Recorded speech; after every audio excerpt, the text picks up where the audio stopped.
नमस्कार साथियों, एक बार फिर से आप सभी का स्वागत है। और सबसे पहले मैं सभी उन छात्रों को बधाई देना चाहता हूं जिन्होंने नवोदय का टेस्ट क्वालिफाई किया है।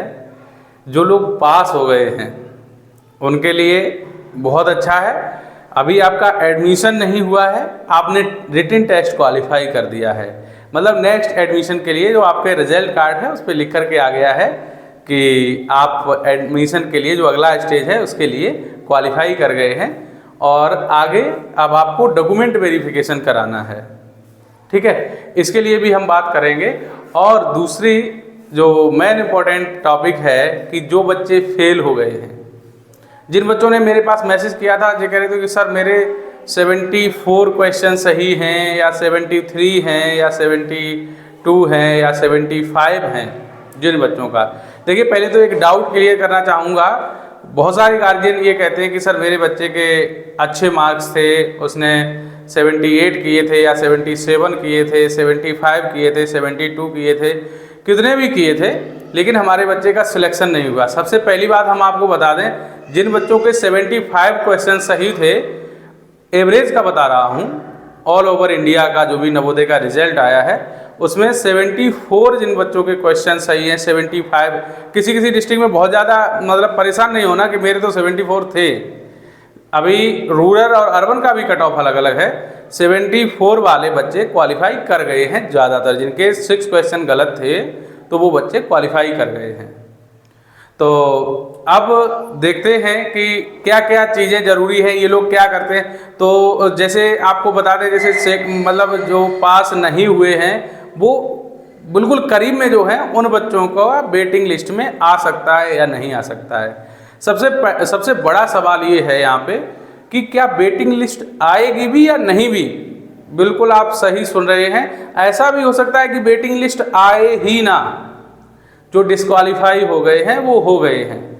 किस किस कंडीशन में नहीं आएगी, तो सबसे पहला नंबर, जैसे मान लो कोई एक डिस्ट्रिक्ट है, हम मान लेते हैं कि नोएडा में जो नवोदय विद्यालय है नोएडा का, तो उसमें क्या होता है, मतलब 80 सीट्स हैं और 80 बच्चे क्वालिफाई किए हैं। जो रिजल्ट आया है अभी प्रेस लिस्ट में, तो जहाँ पे 40 सीटें हैं वहाँ के लिए 40 आए हैं, और जहाँ के 80 हैं वहाँ 80 पूरे क्वालिफाई होकर के आए हुए हैं। कुछ बच्चे ऐसे होंगे जो एडमिशन नहीं लेंगे। अब नवोदय में पास हुए हैं तो कौन नहीं लेना चाहेगा, लेकिन फिर भी कुछ बच्चे ऐसे हैं जो अपनी मर्जी से एडमिशन नहीं लेंगे। वो कौन से नहीं लेंगे, क्योंकि अभी इसी साल वो बच्चा 5th क्लास में था, उसने सैनिक स्कूल का भी एग्ज़ाम दिया था, उसने मिलिट्री का भी दिया था, उसने विद्या ज्ञान का भी एग्ज़ाम दिया था, और उसने यूपी सैनिक का भी एग्ज़ाम दिया था। सभी के रिजल्ट आ चुके हैं।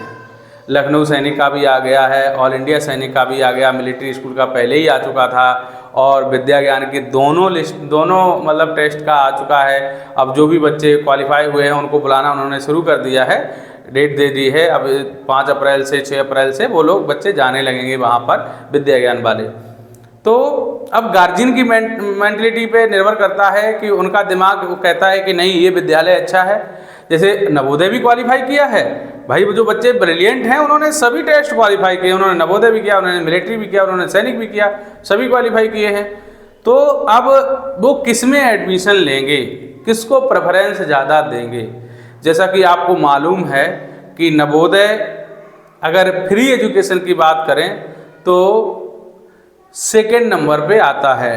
पहले नंबर पे हम प्रायोरिटी देते हैं विद्या ज्ञान को, क्योंकि विद्या ज्ञान भी फ्री स्कूल है, कोई चार्ज नहीं लगता है।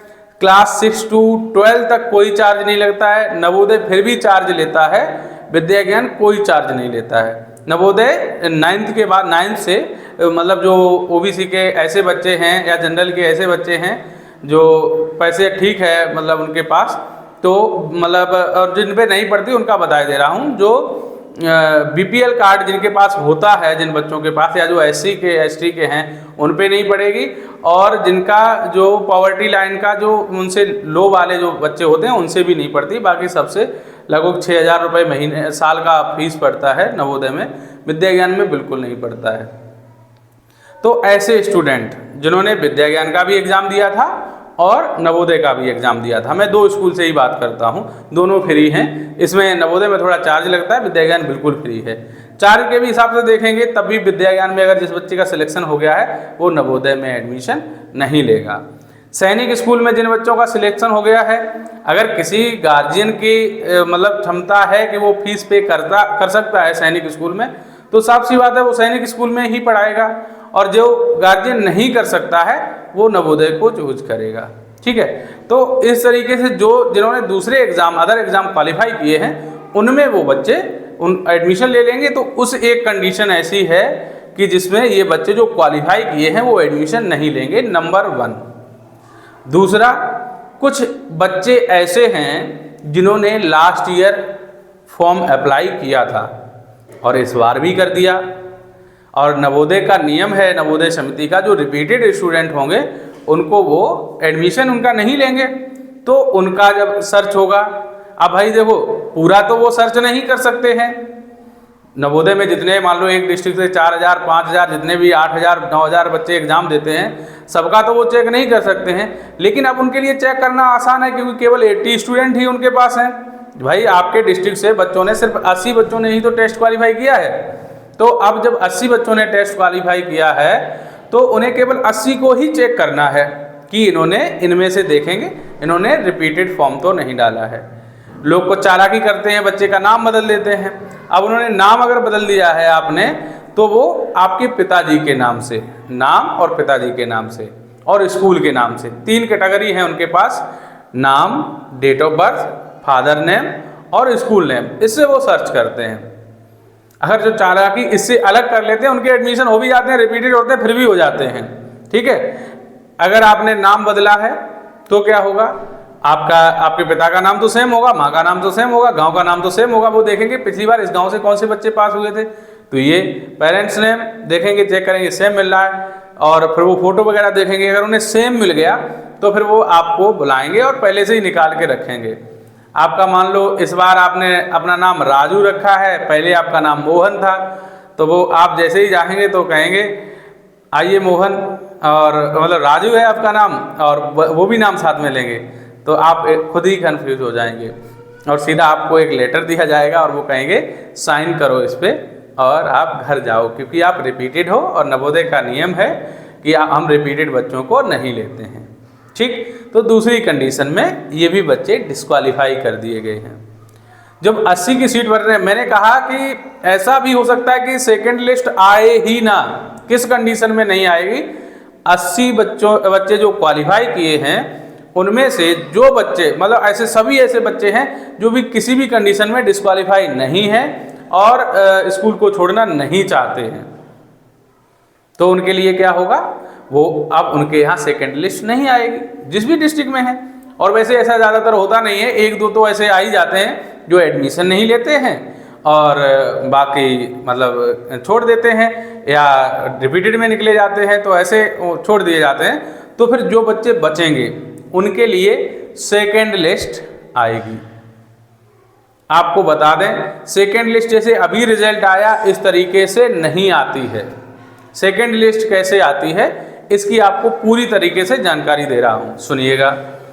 जैसे ही जितने बच्चे डिस्क्वालीफाई किए, अभी 80 आए और 80 में से 10 स्टूडेंट ऐसे निकले हैं जो डिस्क्वालीफाई हो गए, जो आए नहीं एडमिशन लेने के लिए या कोई और कारण रहा जिसकी वजह, जो कारण हमने बताया इनमें से कोई एक कारण रहा और वो चले गए। तो इस कंडीशन में क्या होगा, जो 10 बच्चे बचे हुए हैं उनके लिए वो क्या करेंगे, आपका क्योंकि उनके पास ये 80 का ही नहीं, 80 के बाद 20 और की लिस्ट पहले ही विद्यालय में भेजी जाती है। आपको क्वालिफाइंग लिस्ट दे दी गई है, आपको बता दिया गया कि आप क्वालिफाई कर गए हैं, लेकिन उनके पास जो लिस्ट आई हुई है वो 80 की नहीं, 80 के बाद 20 की और आई हुई है। तो जैसे ही आपका क्लियर हुआ 10 स्टूडेंट, और वो ऐसे डिस्क्वालीफाई भी नहीं कर देंगे, जो बच्चे डिस्क्वालीफाई होंगे उनसे मतलब वो साइन कराएंगे आपसे, आपको बिना बताए वो कैंसिल नहीं कर सकते हैं। अगर किसी कंडीशन में ऐसा होता है कि आपको नहीं बुला पाए तो वो मतलब आपको फ़ोन करेंगे कैसे करके, आप नहीं जाते कि मैं नहीं एडमिशन लेना चाहता हूँ, मैंने दूसरे में करवा दिया है, तो ठीक है, तो वहाँ लिख देंगे इस बच्चे ने दूसरे में एडमिशन ले लिया है, फ़ोन से हमने बात की है इसलिए कैंसिल हो गया। तो वो 10 बच्चों की जो लिस्ट आई उनको वो क्या करेंगे, उनको जो पहले से ही लिस्ट आई हुई है उनके पास पहले नंबर पे जो है उसका वो नाम से आपको फ़ोन करेंगे आपके फ़ोन नंबर पे कि आपके बच्चे ने नवोदय का एग्ज़ाम दिया था, तो गार्जियन बोलेंगे कि हाँ दिया था, तो आपका बच्चा टेस्ट क्वालिफाई हो गया, ऐसे करो, इसका एडमिट कार्ड लेकर के इस दिन आप आ जाइएगा, ठीक है। तो एडमिट कार्ड लेकर के पहुँच जाना। आप इस तरीके से कोई रिजल्ट नहीं आएगा, वो खुद फ़ोन आएगा। और वो सेकेंड लिस्ट कब आएगी, पहले अप्रैल मई में ये वाली पूरा प्रोसेस हो जाएगा, उसके बाद ये कहीं जुलाई में आएगी जाके, जुलाई या अगस्त में। ये एडमिशन मान लो कोई कहता है कि किसी कारण बस अपने डॉक्यूमेंट पूरे नहीं कर पाता, मान लो रेजिडेंस का एड्रेस गलत है, इस कारण भी निकलेंगे बच्चे। जैसे कोई बच्चा ऐसा है बॉर्डर पे रहता है किसी डिस्ट्रिक्ट के, तो मान लो 2 ज़िले हैं, ये ज़िला मतलब इस ज़िले में स्कूल उस ज़िले में है, तो इस कंडीशन में उसका दोनों ज़िले में नहीं हो सकता है, क्योंकि जिस ज़िले में पढ़ता है वहाँ का परमानेंट रेजिडेंस नहीं है उसका, और जिस ज़िले में रहता है उस ज़िले के विद्यालय में पढ़ता नहीं है, तो उसका एडमिशन नहीं होगा, वो भी डिस्क्वालीफाई कर दिए जाएंगे। तो ऐसे जो भी बच्चे जो निकलेंगे उनके जगह पे वो लिस्ट आएगी, आपको फ़ोन किया जाएगा कि आप आ जाइएगा। और ऐसा नहीं है कि सेकंड लिस्ट आती है उसमें से नहीं निकाले जाते, उनमें से भी निकाले जाते हैं, ठीक है।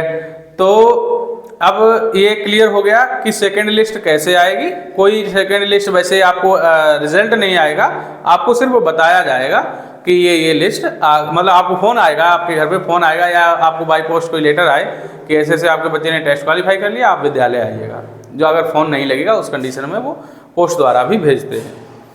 और इसके बाद अब क्या होगा, जैसे जिन बच्चों ने टेस्ट क्वालिफाई किया है वो क्या क्या डॉक्यूमेंट रखें, उनके लिए क्या ज़रूरी है, तो वो किस तरीके जाएंगे, पूरा प्रोसेस हम नेक्स्ट वीडियो में आपको बताएंगे कि क्या क्या करना है। सबसे पहले आप आज या कल में 31 मार्च को मान लो रिजल्ट आया है, 1 अप्रैल 2 अप्रैल 5 अप्रैल तक आपके पास कॉल आएगी कि आपका बच्चा टेस्ट क्वालिफाई कर गया है और आप विद्यालय में आ जाइए।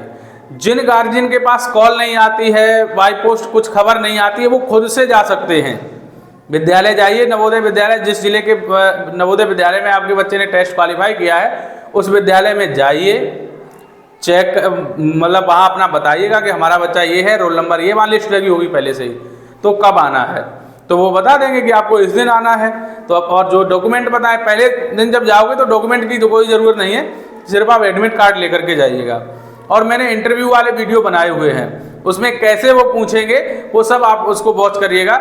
इस बार मैं वो उस वीडियो की जो लिंक है वो कमेंट में पिन करवा दूंगा और उस वहाँ से जाकर के आप देख सकते हैं, या हमारे प्लेलिस्ट में जाइएगा, उसमें नवोदय से संबंधित मेन चैनल पे जाइएगा और उसमें जो भी वीडियोस हैं उनको देखिएगा, नवोदय जो क्वालिफाई करने के बाद जो टेस्ट होते हैं उनके लिए, ठीक है। तो ये सारी चीज़ें देख करके, वीडियो देख करके ही जाइएगा, क्या पूछा जाएगा, कैसे किया जाएगा, मैंने उनमें सारा कुछ डिफाइन किया है। और वीडियो आएगा एक, उसमें हम आपको बताएंगे कि क्या क्या कागज़ बनवाने हैं आपको, कैसे करना है, किसके सामने कैसे पेश होना है। और कुछ डाउट हैं, कुछ गार्जियन ने मुझे फ़ोन किया था, तो बाय नेम तो मैं किसी को यहाँ ओपन नहीं करने वाला हूँ, लेकिन हाँ जानकारी दूंगा मैं कि क्या कैसे करना है, सारी चीज़ें मैं आपको बताऊँगा, ठीक है।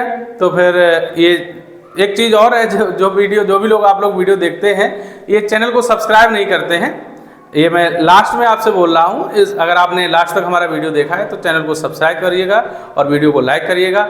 अब मिलेंगे नेक्स्ट वीडियो में, तब तक के लिए जय हिंद।